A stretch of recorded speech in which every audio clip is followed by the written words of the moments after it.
Kari mendengar pertanyaanku kaget.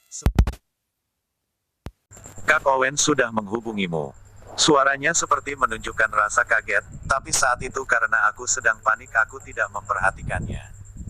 Iya, dia meneleponku, dan terus memanggil namaku, tapi saat aku menjawabnya dia langsung menutup teleponnya. Kari, apakah kamu tahu apa yang terjadi? Sepertinya dia sedang mabuk, tapi sekarang Bibi Wang juga tidak mengangkat teleponku. Air mataku terus mengalir, mungkin karena aku panik tenggorokanku juga mulai terasa perih. Tidak tahu kenapa, sekarang hatiku sangat tidak tenang, seperti merasa bahwa akan terjadi sesuatu yang tidak baik. Kamu jangan panik, sekarang aku pergi melihat Kak Owen. Kari menjawab, lalu aku mendengar suara gemeresik, sepertinya Kari sedang ganti baju. Aku berkali-kali mengganggukan kepalaku. Tidak peduli apakah Kari melihatnya atau tidak, kalau begitu kamu pergilah, aku menunggu kabarmu, dan kalau kamu bertemu dengan Bibi Wang tolong suruh dia untuk menghubungiku. Oke, aku tutup dulu teleponnya, nanti aku menghubungimu kembali. Kari Lin menutup telepon. Aku menggenggam erat HP-ku dan berjalan mondar-mandir di kamar, sama sekali tidak bisa duduk dengan tenang. Aku mencoba menelepon Owen dan Bibi Wang kembali, tapi HP mereka tetap tidak aktif. Setiap kali mendengar suara wanita yang seperti suara robot itu aku menjadi semakin panik, membuatku ingin sekali menghempaskan HP ini. Malam pun telah larut, aku masih saja tidak merasa ngantuk, tapi apapun tidak bisa kulakukan. Berkali-kali aku melihat layar HP, akhirnya aku menerima telepon dari Kari. Kari, bagaimana? Belum sempat Kari berkata aku sudah bertanya duluan. Tidak apa-apa. Kak Owen mabuk, tadi suasana kacau, HP Bibi Wang juga rusak karena dihempasnya, makanya. Kari tidak melanjutkannya, hatiku yang tidak tenang semalaman ini seperti sedang tenggelam pelan-pelan. Owen meneleponku saat sudah mabuk, jadi ini dalam keadaan tidak sadar bukan? Lalu saat dia mendengar suaraku dia menutupnya dan menonaktifkan HP-nya, pasti karena tidak ingin menghubungiku. Dan HP Bibi Wang yang terhempas Owen, karena Owen melihat aku menelepon Bibi Wang. Mulutku terasa pahit, tebakan ini membuat hatiku sakit, tiba-tiba merasa diriku yang khawari dan panik semalaman hanya seperti sebuah lelucon saja. Owen tidak ingin mempedulikanku, aku malah senang sendiri karena teleponnya, dan malah mengasumsi bahwa Owen masih mencintaiku, makanya mabuk pun dia masih bisa menghubungiku. Eva, kamu masih saja terlalu kepedean, masih lebih pede dari Daniel. Aku menertawakan diriku sendiri, dan hatiku merasakan kepahitan yang luar biasa. Maaf ya Kari, aku mengganggu istirahatmu. Tidak usah sungkan, aku anggap ini olahraga pagi, lagian juga tidak jauh dari rumahku. Kari memang tertawa, tapi aku bisa merasa ada rasa terpaksa pada nada bicaranya. Aku semakin merasa bersalah, lagi pula profesi sebagai dokter tidaklah mudah, semua harus mengutamakan pasien, sangat susah untuk punya waktu tidur yang teratur. Pagi-pagi sekali aku sudah membangunkannya, jangan-jangan semalam dia juga lembur. Kamu istirahatlah, jangan sampai kerjamu terganggu. Aku juga tidak tahu harus berkata apa, untunglah Kari langsung menjawab oke, dan langsung menutup teleponku. Aku tetap melihat layar HP-ku beberapa kali, dalam hatiku masih banyak pertanyaan, misalnya kenapa Owen mabuk.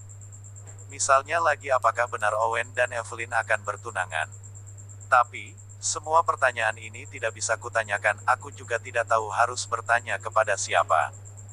Apalagi, Owen menutup teleponku setelah mendengar suaraku, dan karena melihatku menelepon Bibi Wang, HP Bibi Wang pun dirusakinya, sangat terlihat jelas Owen sudah mati rasa kepadaku. Aku tersenyum pahit, tidak tahu kenapa sikap Owen kepadaku tiba-tiba berubah drastis, tapi aku seharusnya sudah tahu jawabannya. Bagaimanapun juga aku yang tidak pamitan kepadanya, orang yang sombong seperti Owen, bagaimana mungkin dia tidak marah? Kesimpulannya aku yang terlalu manja. Aku tidak tahu bagaimana menjelaskan perbuatanku, tapi semua telah terjadi, tapi aku juga tidak menyesal, setidaknya aku sudah melakukan hal yang ingin kulakukan, sesukaku. Aku berbaring di atas ranjang dan tidak ingin bergerak, HP-ku terlempar ke samping.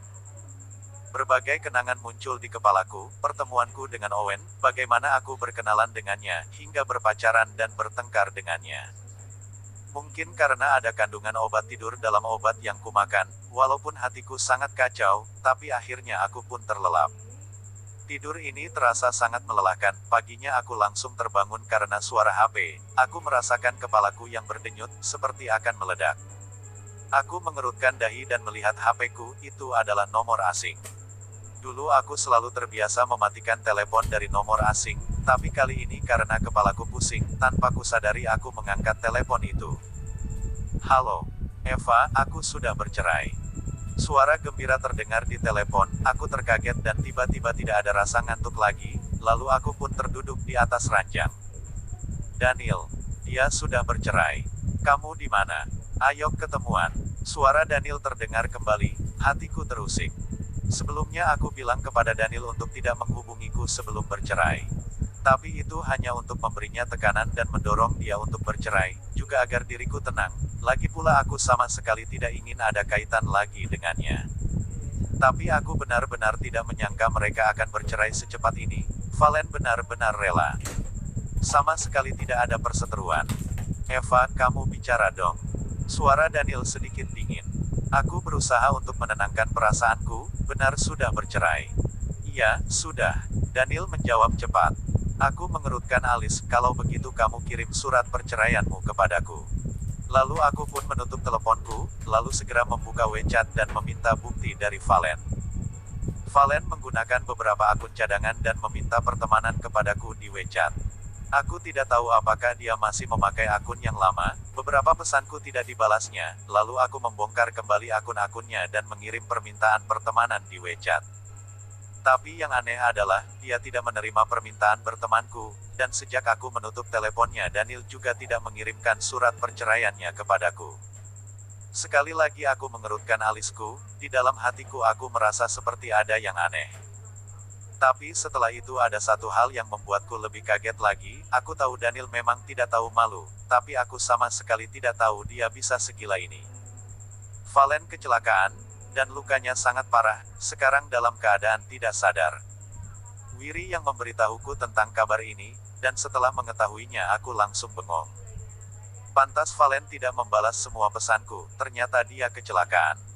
Tapi, Daniel malah meneleponku dan mengatakan bahwa dia sudah bercerai dengan Valen, apakah dia benar sudah bercerai dengan Valen? Aku semakin penasaran dan tidak tenang, setelah Daniel meneleponku kembali dan mengajak bertemu aku menyetujuinya. Aku membuat tebakan yang sangat menakutkan di dalam hatiku, aku berpikir apakah kecelakaan Valen kali ini ada hubungannya dengan Daniel. Apakah karena Daniel ingin menyingkirkan Valen, maka dia sengaja membuat kecelakaan ini. Kalau memang begitu, Daniel benar-benar gila, hatiku juga semakin tidak tenang. Apalagi Daniel ingin cepat-cepat bercerai dengan Valen mungkin ada hubungannya denganku. Aku berjanji untuk bertemu dengannya di sebuah kafe di kota Shanghai. Aku sudah datang lebih dulu, hatiku tidak tenang. Masih ada waktu 5 menit, akhirnya Daniel muncul juga. Dia melihatku langsung duduk di hadapanku, wajahnya tersenyum, tapi hatiku semakin tidak tenang. Ada apa dengan Valen? Kenapa dia bisa kecelakaan? Aku tidak sabar menanyakannya. Daniel kaget, tidak menyangka aku akan menanyakan hal ini. Kenapa kamu bisa tahu? Aku tidak menjawabnya, malah melototinya, ini perbuatanmu bukan? Hatiku seperti digenggam erat oleh sebuah tangan yang besar, sangat tidak tenang. Aku tidak tahu Daniel akan menjawab apa, tapi aku malah sangat takut kalau dia menjawabnya. Kalau benar Daniel yang melakukannya, aku harus bagaimana? Daniel kaget, lalu melihatku seperti melihat makhluk aneh. Perbuatanku. Aku berbuat apa? Aku tidak tahu harus bagaimana menanyakannya lagi, karena aku tahu jelas, kalaupun memang ini perbuatan Daniel, dia tetap tidak akan memberitahuku. Karena ini melanggar hukum, mencelakakan orang. Aku menarik nafas panjang, memaksa diriku untuk tenang, kamu tidak bercerai dengan Valen. Sekarang dan bercerai apa bedanya? Daniel berkata dingin. Aku mengkhawatirkan keadaan Valen, tapi perkataan Daniel membuatku merasa bahwa hidup Valen tidak akan lama lagi. Jujur saja, Valen mati ataupun tidak aku tidak akan sedih, tapi kalau dia mati gara-gara aku tidak akan bisa tenang. Melihat Daniel, aku tiba-tiba terdiam, sangat susah melanjutkan pembicaraan dengannya, aku tidak ingin berlama-lama lagi dengannya, tapi aku tidak tahu harus bagaimana untuk bisa pergi dari sini. Tapi belum sempat aku berbicara, Daniel malah memulainya duluan. Eva, kamu sekarang tinggal di mana? Valen sekarang sudah di rumah sakit, kalau tidak kamu langsung pindah ke rumahku saja. Aku kaget melihatnya, seperti sebelumnya tidak pernah mengenali orang ini. Kenapa dia bisa berkata seperti itu? Kenapa dia bisa mengatakan perkataan yang menjijikkan ini? Sekarang istrinya sedang tidak sadar di rumah sakit, sudah cukup dia tidak menemaninya, tapi saat ini dia malah memintaku tinggal di rumahnya. Aku memandangnya, satu persatu kataku ucapkan. Daniel, aku benar-benar baru tahu ada bajingan sepertimu. Daniel tersenyum kaku, wajahnya langsung pucat dalam seketika. Apa maksudmu? Aku berkata dingin, mengangkat tasku dan berdiri. Daniel, kamu membuatku merasa jijik. Sangat jijik.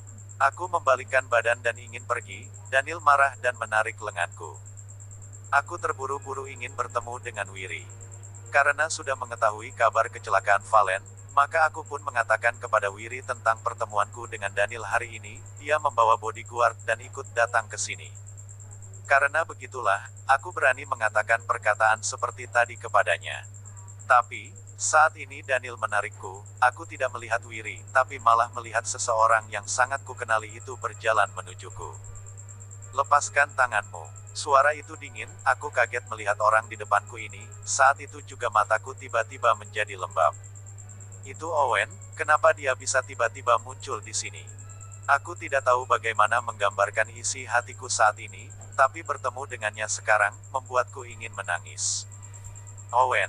Daniel juga kaget, tidak menyangka Owen tiba-tiba muncul, tapi dia akhirnya melepaskan lenganku juga. Maksudmu apa? Dia mengerutkan alisnya melihat Owen. Owen melihatnya santai, mengulurkan tangannya dan menarikku ke dalam pelukannya.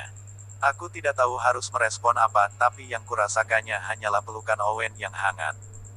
Istriku tidak boleh kamu sakiti. Istrimu. Daniel seperti telah mendengar sebuah lelucon, kamu saja sudah bercerai dengannya, maksudnya apa? Direktur Cheng. Walaupun perusahaan besar Cheng kaya dan berkuasa. Tapi kebiasaan yang selalu menginginkan milik orang lain ini bukanlah kebiasaan yang baik.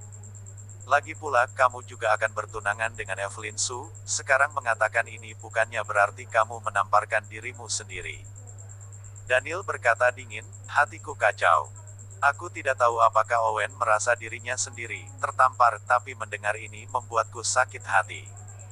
Owen sama sekali tidak mempedulikan Daniel, menarikku dan pergi meninggalkannya. Daniel tidak rela dan mengejar kami, kamu bawa dia kemana?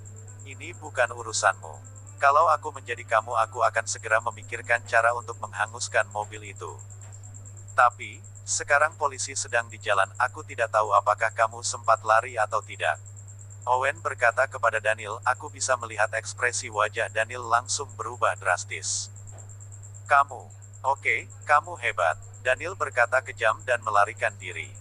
Aku kaget dan hatiku kacau melihat Daniel yang berbalik badan dan melarikan diri, kemudian kembali melihat Owen, dan bertanya cemas. Mobil apa yang kamu katakan? Mobil apa? Owen tidak menjawab, dia hanya memelukku erat, Eva, aku sudah kembali. Hatiku terkejut dan tiba-tiba sekujur tubuhku kaku. Iya, Owen memang sudah kembali, tapi memangnya kenapa kalau dia sudah kembali? Seperti yang dikatakan Daniel tadi, aku dan Owen sudah bercerai, dan dia pun akan segera bertunangan dengan Evelyn, perkataannya tadi kepada Daniel, apa maksudnya? Hatiku tiba-tiba merasa dingin, ingin mendorong dada Owen dan pergi. Lepaskan aku. Tapi belum sempat aku mendorongnya, Owen tiba-tiba menarik nafas panjang, dan mengerutkan alisnya. Terdengar suara mendesis, tangannya pun melepaskanku, aku terlepas darinya tapi aku sangat kaget. Owen mengerutkan alisnya, mukanya sangat pucat, dia memegang dadanya dan sedikit membungkuk, ekspresinya kesakitan. Aku terkejut, tidak mempedulikan perasaanku dan memapah lengannya, kamu kenapa? Owen Cheng mengambil kesempatan ini, dan menarikku ke dalam pelukannya. Aku bisa mendengar dengan jelas suara desahannya. Seketika aku merasa hatiku terjatuh lagi. Sangat dalam.